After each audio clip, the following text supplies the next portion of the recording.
오늘은 세례 요한의 죽음, 부제가 헤롯의 한계라는 제목으로 말씀의 은혜를 나누겠습니다. 오늘 말씀은 세례 요한의 죽음이 기록되어 있습니다. 그래서 사실 오늘 본문의 내용은 세례 요한의 죽음을 다루고 있지만 본문에서 주인공은 정작 세례 요한이 아니라 헤롯이라는 인물입니다. 그죠? 그래서 오늘 본문을 보면 계속 이 본문에서는 헤롯에 대해서 이야기하죠. 14장 1절도 그때 분봉왕 헤롯이라고 해서 헤롯이 주어가 돼서 예수의 소문을 들었다고 나오고요. 3절도 전에 헤롯이 그 동생 빌립의 아내 뭐 이렇게 나오죠. 5절도 보면 헤롯이 요한을 죽이려 하되 이래가지고 헤롯이 7절도 헤롯이 맹세로 그에게 무엇이든지 해가지고 헤롯이 주인공이에요. 이 사건에서. 이해하셨죠? 그래서 오늘은 본문의 이야기를 이 헤롯을 중심으로 해서 제가 풀어나갈 것입니다. 그래서 본문을 이해하기 위한 가장 기본적인 전제를 우리가 가져야 되는데요. 그 전제가 뭐냐면 여기서 그럼 헤롯이 상징하는 게 뭐냐라는 거죠. 헤롯은 여기서 뭘 상징하냐면은 하나님을 외면하고 하나님을 대적하는 세상을 상징하기도 하고요. 인간을 상징하기도 합니다. 그래서 하나님 없이 살아가는 인간을 상징하는 것이 바로 이 헤롯이라는 인물이라는 거죠. 그래서 우리가 말씀을 보면서 하나님 없이 살아가는 인간이 처할 수밖에 없는 인간의 비참한 그 운명, 이 과연 무엇인가를 오늘 본문을 통해서 확인하게 될 것입니다. 그래서 제목이 뭐라고요? 헤롯의 한계라고 말씀을 정했습니다. 자, 이런 배경을 가지고 오늘 본문을 시작해 보겠습니다. 다 같이 마태복음 14장 1절을 같이 읽어볼까요? 시작. 그때에 분봉왕 헤롯이 예수의 소문을 듣고, 그래서 이제 분봉왕 헤롯이 등장하죠. 그런데 헤롯을 분봉왕이라고 소개를 하고 있어요. 이게 원어가 영어로 보면은 테트라크라는 말이거든요. 이제 영주, 군주 이런 말이에요. 그러니까 왕은 아니고 왕보다 그 한 단계 아래에서 왕이 명령해가지고 너 저 땅 네가 다스려라고 지주에게 큰 땅을 내주잖아요. 그래서 그 땅을 다스리는 영주들을 가리키는 말이 이 지금 본문의 분봉왕이라는 거예요, 여러분들. 그러니까 왕보다는 다소 지위가 낮아요. 그럼에도 불구하고 그럼 여기서 왜 분봉왕이라고 말하냐면은 이 아버지 그 헤롯 대왕이 왕이었기 때문에 헤롯 대왕으로부터 물려받은 그 땅들이기 때문에 여기서도 이 분봉왕이라는 표현을 통해서 이 지금 헤롯을 갖다가 설명하고 있습니다. 참고로 여기서 이 헤롯 왕은 우리 마태복음 1장 앞에서 나오는 이 예수님을 죽이려 했던, 그죠? 우리 이제 곧 성탄절이 다가오는데 그때 예수님을 죽이려 했던 헤롯과는 다른 왕이에요.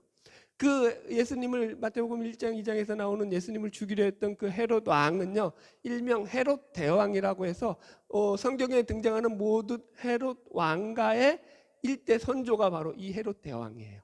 이해하셨죠? 그리고 나서 지금 예수님이 태어나신 지 30년이 흐른 시간이잖아요. 이때는 이제 그 헤롯 대왕의 아들인 헤롯 안티파스가 지금 이 분봉왕으로 헤롯으로 지금 오늘 본문 마태복음 14장에 등장을 하는 거예요.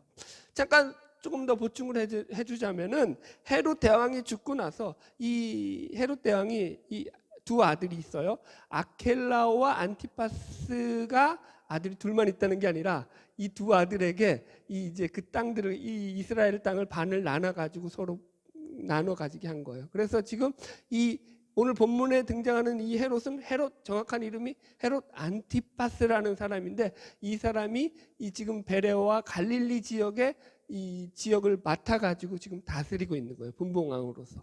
그래서 지금 본문이 등장하는 겁니다. 어렵지 않죠? 네. 참고로 헤롯 대왕은 아내가 10명이었어요. 그래서 지금 그것 때문에 지금 그 자식들이 많이 나오는데 3절에 가면은 그 동생 빌립의 이야기가 나오잖아요. 그 빌립의 아내 헤로디아를 갖다가 이 헤롯 안티파스가 이제 자기가 차지해 버린 거예요. 그래서 지금 거기서부터 지금 문제가 발생한 거거든요. 그래서 이 빌립이라는 사람은 헤롯 대왕의 또 다른, 어머니가 다른, 아버지는 같고 배다른 그런 형제, 이복 형제인 거예요. 이복 형제의 아내를 자기가 이제 차지한 거죠. 그래서 지금 이제 문제가 발생하는 거예요. 자, 그래서 1절을 보면은 그때의 분봉왕 헤롯이 예수의 소문을 듣고라고 시작하고 있죠. 그럼 예수님의 소문은 그때 어떻게 소문이 나 있을까요, 여러분들?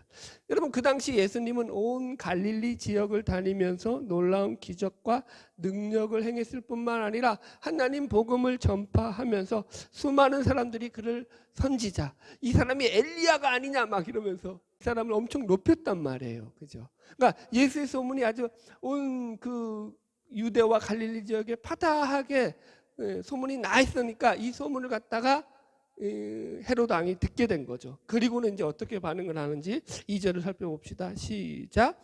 그 신하들에게 이르되 이는 세례 요한이라 그가 죽은 자 가운데서 살아났으니 그러므로 이런 능력이 그 속에서 역사하는도다 하더라.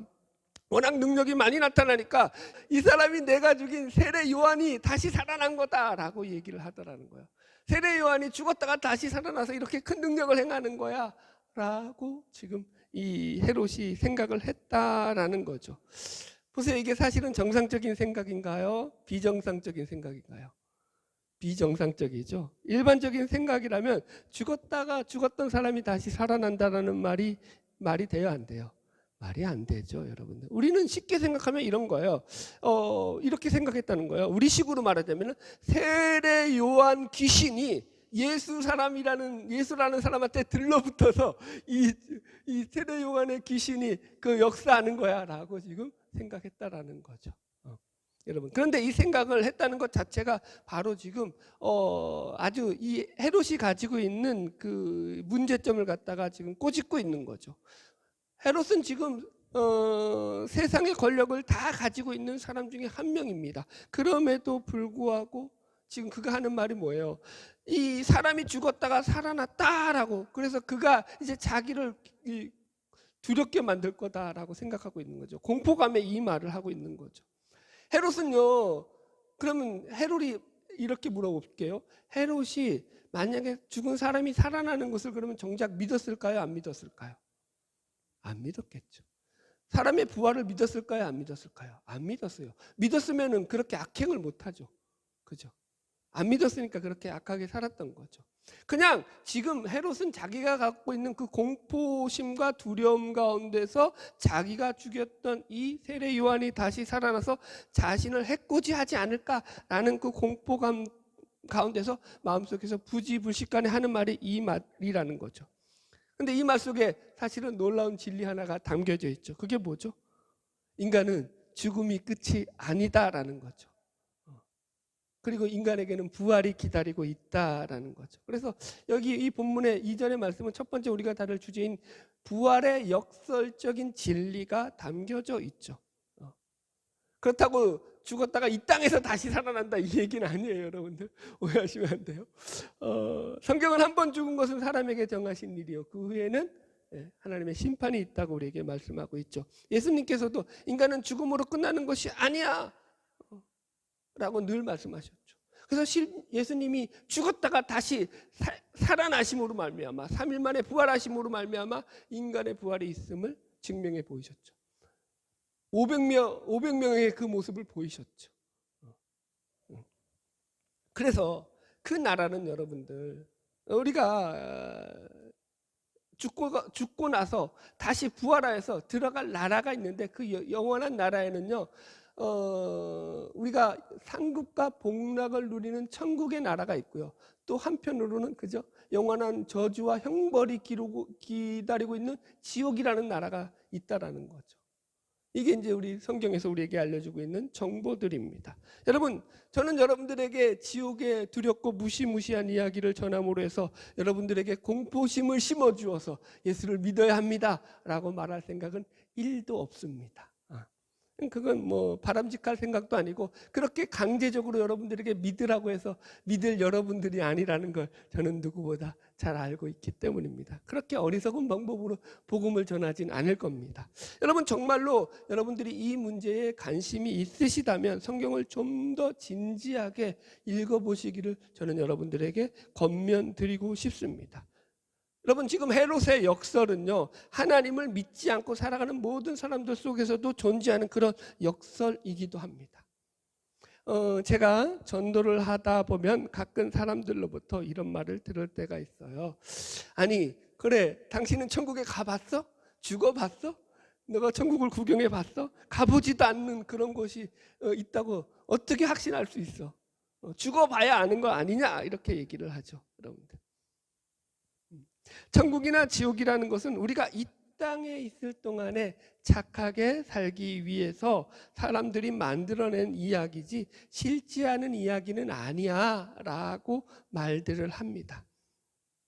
여러분, 우리가 천국과 지옥에 대해서 가장 큰 오해 중에 하나가 뭐냐면 하나님께서 악하게 사는 인간들을 막 지옥 불구덩이 속에 집어넣으신다라고 생각하시는 거예요.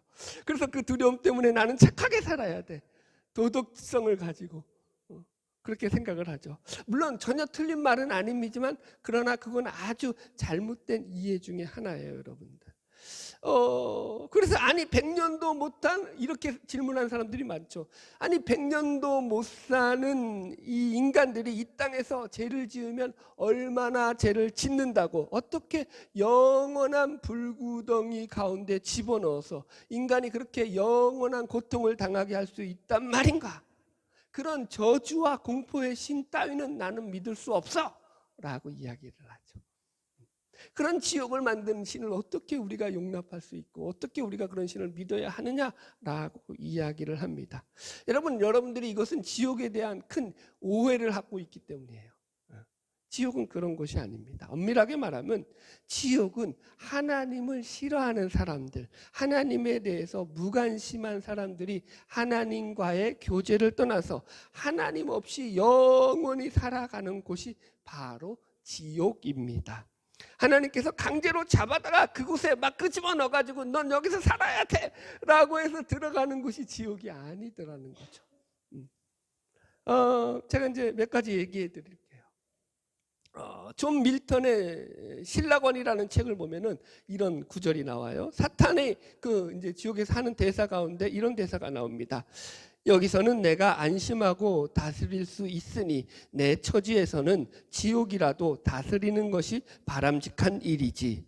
천국에서 섬기며 살아가느니 지옥에서 다스리며 살아가는 것이 더 나아 라고 이야기를 하죠. 무슨 말인지 이해하시겠죠? C.S. 루이스가 쓴 천국과 지옥의 이혼이라는 책에서도 이 지옥에 관한 묘사에도 이 신라권의 묘사와 아주 비슷한 묘사가 나와요. 이 부분에서 저자인 루이스가 그의 스승인 조지 맥도날드와 대화 가운데서 지옥에 대해서 듣는 부분이 이렇게 질문하고 듣는 부분이 나와요. 루이스가 그들은 어떻게 지옥을 선택할 수 있나요? 라고 묻죠. 지옥은 사실은 자기 중심성에 빠져있는 인간들이 선택하는 곳이 지옥이거든요. 그래서 이제 루이스가 그렇게 물으니까 이렇게 답을 해요. 버림받은 영혼들의 선택은 천국에서 섬기느니 차라리 지옥에서 지배하는 편이 낫다는 말로 표현될 수 있다네. 좀 어렵나요?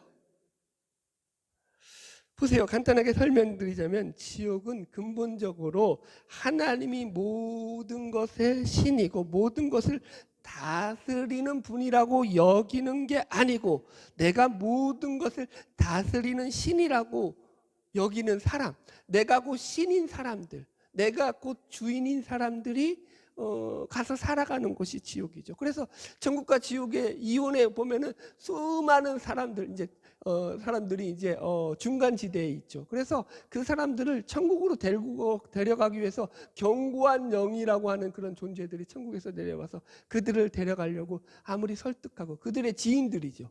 이야기하지만 자기 것으로 가득 차 있던 인간들은 아무도 천국에 가려고 하지 않죠. 견고한 영들의 말을 듣지 않죠. 천국으로 인도하려고 하는. 그리고 자기들이 가고자 하는 길을 가죠. 그게 바로 지옥이라고 이야기를 합니다. 지옥에서 성경에서 가장 많이 나오는 이미지가 뭐냐면 불이죠. 불. 유황불로서 소금 치솟다는 그죠? 그런 저주를 받는 것이 지옥이죠. 그래서 이 불의 이미지가 지옥 하면 가장 먼저 떠오르죠. 그런데 이 불은요 어떤 의미냐면은 해체하고 허물어뜨리고 파괴하는 거죠. 화재가 나니까 어떻게 되죠? 다 타버리죠. 남아있는 게 없어버리죠. 지금 그런 이미지예요. 자 보세요. 우리가 이 땅 가운데서도 자기 중심적인 마음을 가지고 살아가는 사람들은요, 그 이기심과 탐욕으로 인해서 얼마나 그 인생을 지옥같이 만들면서 살아가고 있는지를 우리가 너무나 잘 알고 있지요. 그런 사람들의 삶 속에서는 언제나 시기와 분노와 질투와 저주와 혹은 피해망상이라든가 가대망상이라든가 수많은 왜곡과 거짓됨, 또 어떨 때는 우월감에 빠지기도 하고요, 어떨 때는 열등감에 빠지기도 해서 그렇게 살아가고 있다는 것을 우리가 알고 있죠. 물론 그렇다고 예수를 믿는다고 해서 내 안에 열등감이나 우월감이 다 사라진다, 이런 말은 아니에요. 여전히 그런 것들이 남아있지만 그걸 극복할 힘이 있다라는 거죠. 자기중심성에서 벗어나게 되니까요. 팀 켈러 목사님은 지옥을 이렇게 말하고 있어요. 자기만 아는 자기중심적인 삶을 무한정 지속하는 심령의 궤적, 그 자체가 지옥이다라고 말입니다. 자, 읽어드릴게요. 그분의 글이에요. 지옥은 투덜거리는, 그러니까 쉴 새 없이 불평하는, 늘 남을 탓하는 분위기에서 시작된다. 그들의 내면에서는 교만과 피해망상, 자기연민, 남들은 다 틀렸고 멍청이라는 확신 따위가 맹렬한 불꽃처럼 걷잡을 수 없이 번져 나간다. 겸손은 죄다 사라지고 분별도 없어진다. 결국 자기중심성이 감옥에 철저하게 갇혀버리고 교만은 버섯구름처럼 점점 더 거대하게 자라난다. 자신을 제외한 모든 이들을 비난하는 사이에 몸과 마음을 끝없이 허물어진다. 이것이 확장판이 바로 지옥이다. 여러분들 보세요. 우리 정리합시다. 지금 세례 요한을 죽이고 두려움과 공포 속에 살아가고 있는 이 헤롯이라는 사람, 이 분봉왕 헤롯은요, 그럼 그 당시에 지금 자기가 지금 이 본문에 나오는 이 상황 당시에 과연 그 사람은 천국을 살았을까요? 지옥을 살았을까요? 그의 삶은 천국이었을까요? 지옥이었을까요? 묻지 않아도 답이 나오죠. 그죠? 그의 삶은 천국이 아니죠. 왕이었는데도 불구하고요, 자기 마음대로 권력을 행사했음에도 불구하고요, 수많은 부와 명예와 권력을 가졌음에도 불구하고 말이죠. 여러분, 나중에 이 헤롯과 그 이제 아내 헤로디아는 이 말년에 로마로부터 추방받아요. 그래서 아주 비참하게 최후를 맞이하고 말죠. 여러분, 오늘 헤롯이 보여주고 있는 이 모습이야말로 하나님 없는 세상을 가장 잘 대변하고 있는 모습이라고 생각합니다. 하나님 없이 살아가는 저들의 삶은 죽어서 가는 지옥이 실제하든 그렇지 않든, 물론 지옥은 실제합니다만 그것은 차지하더라도 이미 이 땅에서 그들은 지옥의 삶을 살아가고 있는 거죠. 그래서 오늘 말씀의 첫 번째 주제는 이겁니다. 하나님 없는 인생이 곧 땡땡이다. 여기서 땡땡은 지옥이다. 어렵지 않죠? 여러분, 제발 제 말에 여러분들이 설득되었기를 주님의 이름으로 축복합니다. 하나님 없는 인생이 지옥이에요, 여러분들. 저기 무슨 시퍼렇게 타는 불구덩이에서 고통당하는 것만이 지옥이 아니라고요. 자기 중심성에 쩔어가지고, 그렇죠? 자기밖에 모르고 자기 안에서 그냥 그죠? 쌍막한 인생을 살아가는 거, 그게 지옥이죠, 여러분. 네, 두 번째 주제 넘어갑시다. 3절부터 이제 헤롯이 세례 요한을 죽였던 그때의 사건을 마태가 설명하는 내용이 나옵니다. 같이 읽어볼까요? 3절 시작. 전에 헤롯이 그 동생 빌립의 아내 헤로디아의 일로 요한을 잡아 결박하여 옥에 가두었으니. 예, 이제 여기서 헤로디아의 일이라는 게 뭐냐면, 앞에서도 아까 설명했지만 분봉왕 헤롯이 그의 이복 동생이었던 빌립의 아내, 원래 헤로디아는 빌립의 아내였어요. 그런데 이 헤로디아도 권력욕이 아주 쩔은 여인이거든요. 그래서 이 볼품없는 남편 빌립을 걷어차고 누구에게 붙은 거예요? 이 헤롯에게 붙은 거죠.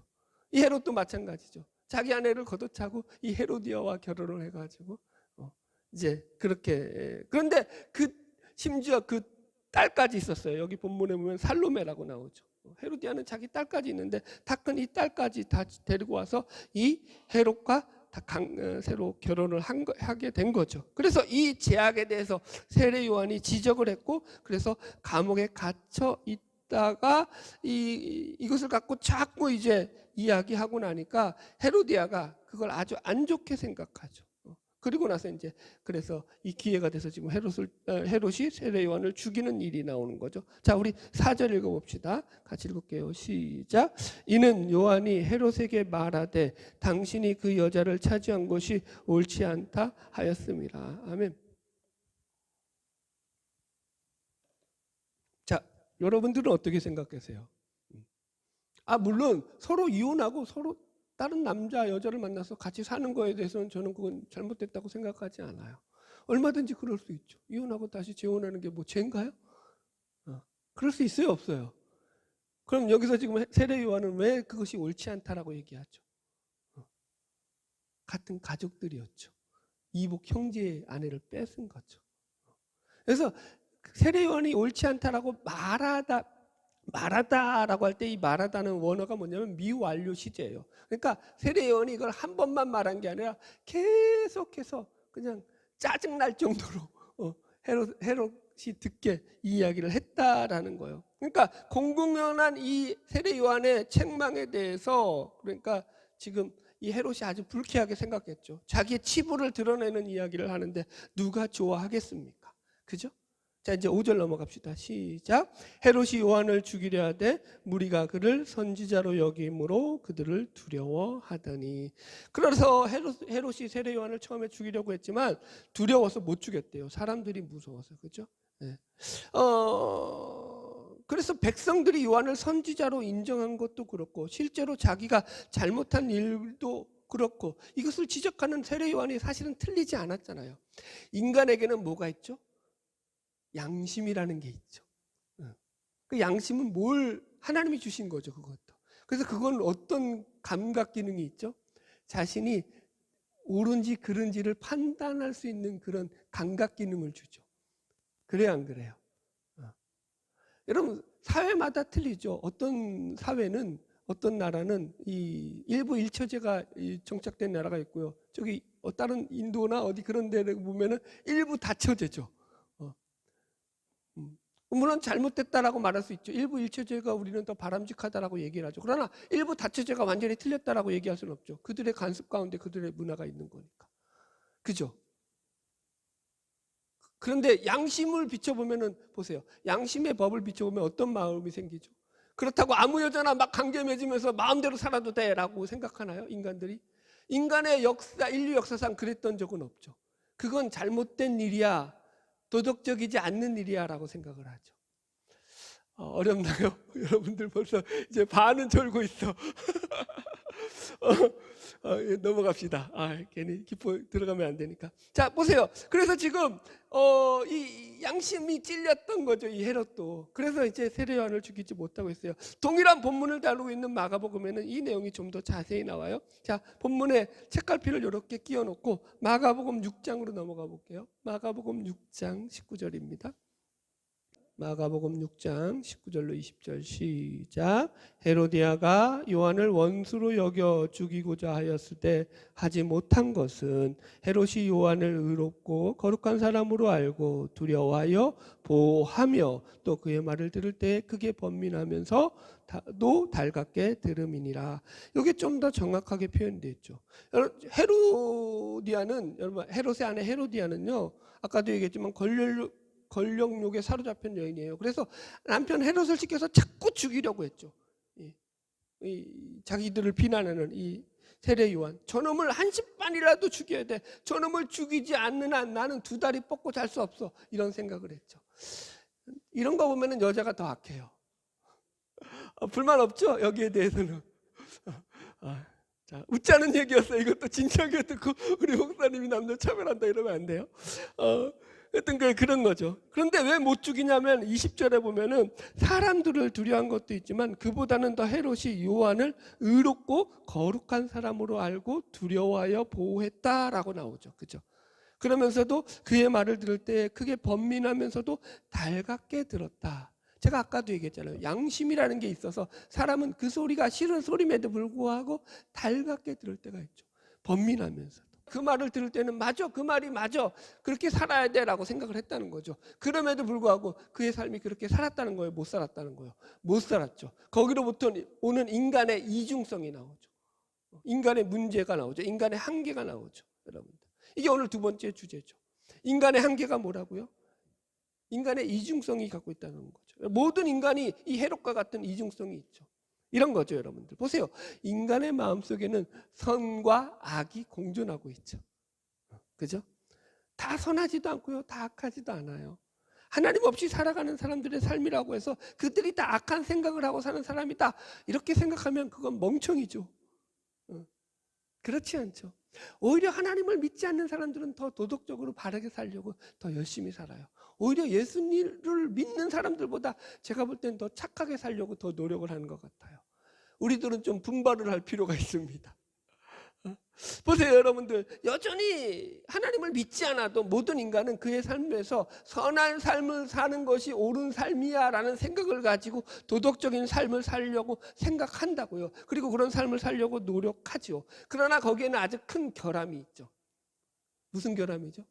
그런 삶을 살려고 노력함에도 불구하고 그런 삶을 온전히 실천하면서 살 수 있는 인간은 아무도 없다는 거죠. 온전히 선한 인간은 아무도 없다는 거죠.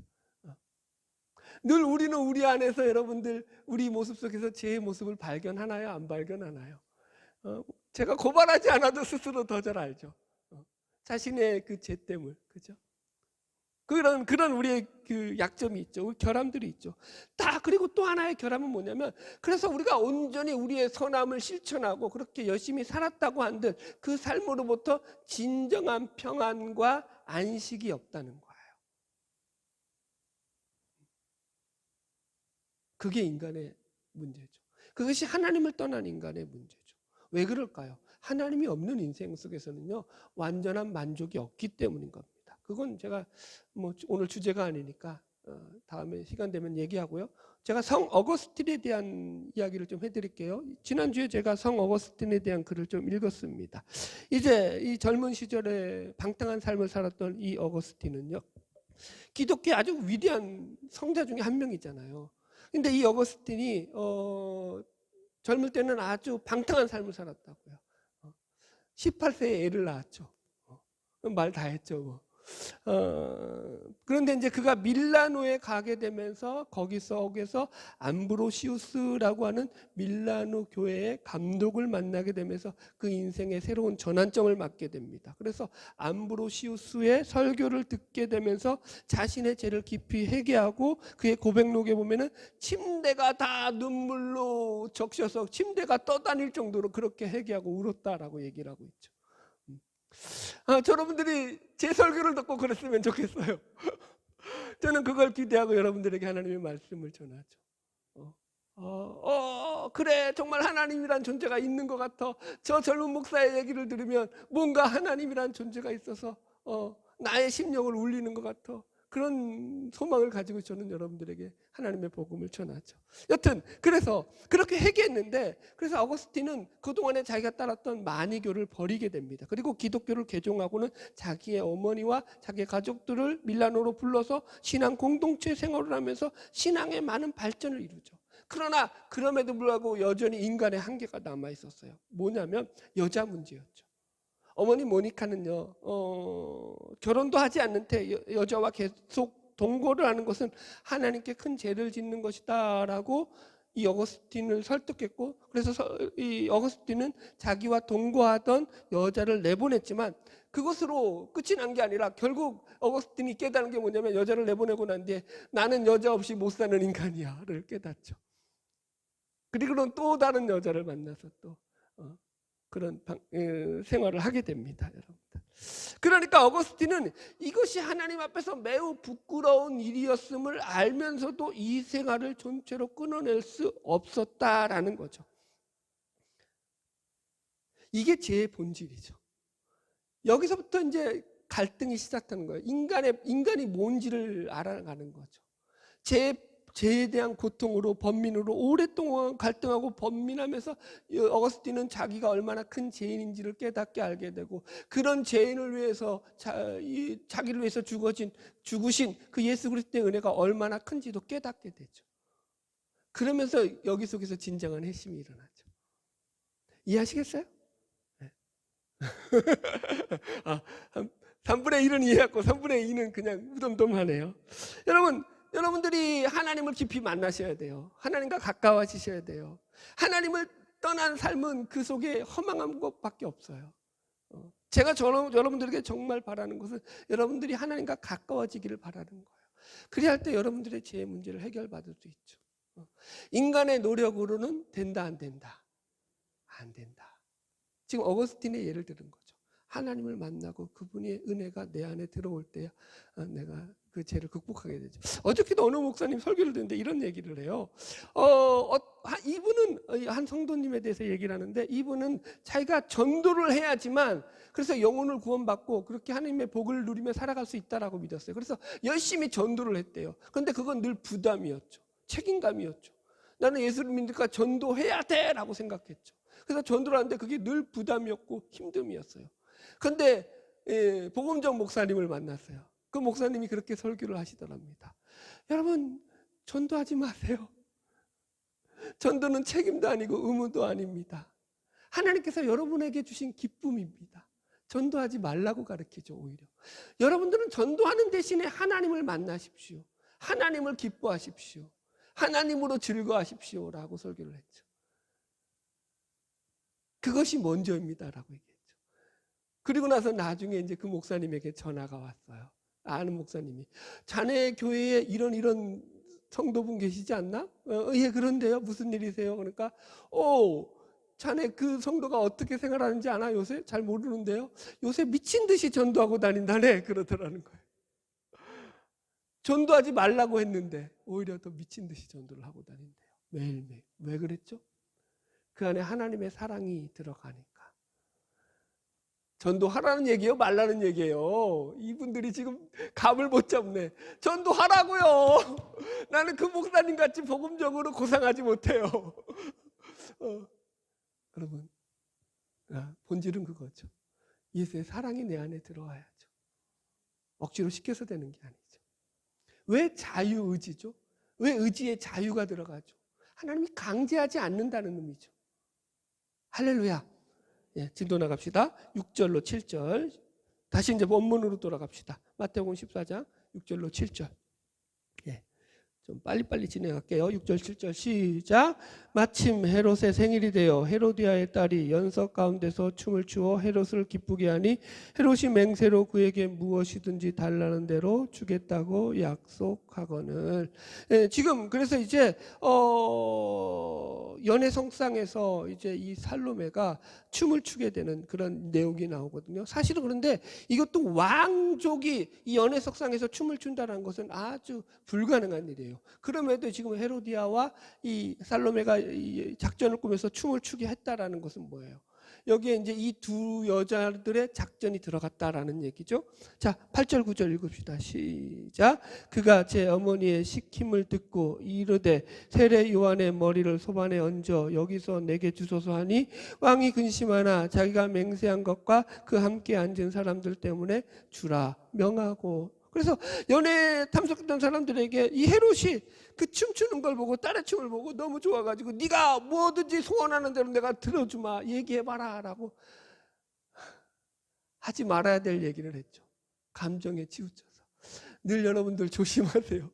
이 감정에 치우친 것이 망하는 거죠. 잘 절제된 감정을 가지고 삽시다. 여튼 간에 그러자 요때다 하고는 지금 헤로디아가 이 명령을 해서 이 살로메가 이 세례 요한, 저 왼수 같은 세례 요한의 목을 잘라서 소반에 담아 달라라고 요청을 하게 됩니다. 자, 10절 11절 읽읍시다. 9절부터 읽읍시다. 9절 10절 시작. 왕이 근심하나 자기가 맹세한 것과 그 함께 앉은 사람들 때문에 주라 명하고 사람을 보내어 옥에서 요한의 목을 베어 그 머리를 소반에 얹어서 그 소녀에게 주니 그가 자기 어머니에게로 가져가니라. 예, 결국 그래서 이 헤로디아와 살로메의 작전이 성공을 하게 되죠. 근심함에도 할 수밖에 없죠. 왜냐하면 자기가 말을 내뱉었으니까 왕이 자기 말을 안 지키면 그건 어떤 말이 되는 거예요? 왕은 신의가 없는 인간이 되는 거죠. 자신의 체면이 깎여지는 거죠. 왕이라는 존재는 체면으로 사는 존재인데 거지도 체면으로 살까요? 갑자기 질문이 나오네요. 체면을 여러분들 중요하지만 그것이 하나님보다 더 높아지면 우상이 된다는 걸 놓치면 안 돼요. 여튼 그래서 이제 이 세례 요한은 죽임을 당하고요. 마지막 12절 읽읍시다. 시작. 요한의 제자들이 와서 시체를 가져다가 장사하고 가서 예수께 아뢰니라. 예. 그래서 이제 이 요한의 제자들이 세례 요한의 죽은 그 시체를 장사하고 예수님께 가서 아뢰다라는 것으로 오늘 본문의 내용이 끝나요. 이 본문도 의미가 있어요. 뒷부분과 끝이 똑같은 의미가 있는데 뭐냐면 14장 1절도 시작할 때 그때라는 말로 시작하죠. 그죠? 그리고 12절 끝에도 예수께 아뢰니라는 말로 끝나요. 그때라는 말은 뭐냐면 그 앞의 사건과 지금 이 사건이 연결되어 있다는 연결사적인 역할을 하는 거예요. 그 앞의 사건이 뭐였죠?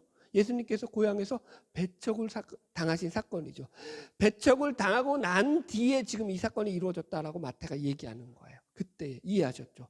그리고 마지막 예수께 아뢰니라라는 말도 마가복음, 누가복음에는 안 나와요. 마태복음에만 마태가 특별히 장치해 놓은, 세팅해 놓은 장치죠. 그렇다라는 것은 이 두 말이 상호 연결점을 가지고 있다라는 거예요. 자, 잘 따라오셨죠? 마지막 설명하고 마칠게요. 보세요. 무슨 얘기냐면은 예수님이 고향에서 배척을 당하신 그 사건과 세례 요한이 헤롯에 의해서 죽임을 당할 이 사건이 지금 다른 사건이 아니라 같은 맥락 속에서 지금 주어지는 그런 메시지가 있는, 같은 메시지, 하나의 메시지를 나타내는 사건이라는 거예요. 그 메시지가 뭐라고요? 세상에서 교회가 어떻게 외면당하고 배척당하고 있는지를 설명하는 사건이라는 거죠. 이해하셨나요? 그래서 성경은 하나님을 외면하고 대적하는 세상에서는 하나님 나라의 복음이 언제나 무시받고 천대받으며 사람들의 무관심 속에 파묻혀 있다라고 지금 우리에게 가르쳐주고 있는 거죠. 그래서 그곳은 정말로 그 나라를 침노할 정도로 사모하고 갈망하고 열망하는 자들만이 들어가는 나라다라는 그런 역설이기도 하지요. 자, 결론의 말씀입니다. 여러분, 저는 여러분들이 하나님에 대해서 무관심하지 않기를 소망합니다. 여러분, 그건 제가 얘기했잖아요. 마틴 루터의 여러분 기본 윤리라고. 세팅되는 게, 인간은 세팅되는 게 내가 가만히 있으면 내 자유의지는 어디를 향한다고요? 나를 향하게 돼 있다고요. 그분을 향하지 않는다고요. 그냥 가만히 내버려두면 나는 이 하나님과 무관심한 쪽으로 계속 흘러가지 내가 하나님에 대해서 관심 갖지 않는다고요. 왜 자유의지를 주셨다고요?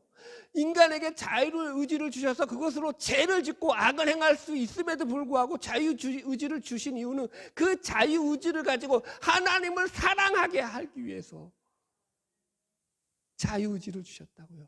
강제로 하나님을 믿으라고 안 한다고요. 강제로 하나님께 예배하라고 안 한다고요. 강제로 하나님을 섬기라고 안 하죠. 네가 가진 그 자유의지를 가지고 자유롭게 하나님을 사랑하고 하나님을 경배하라고 말하죠.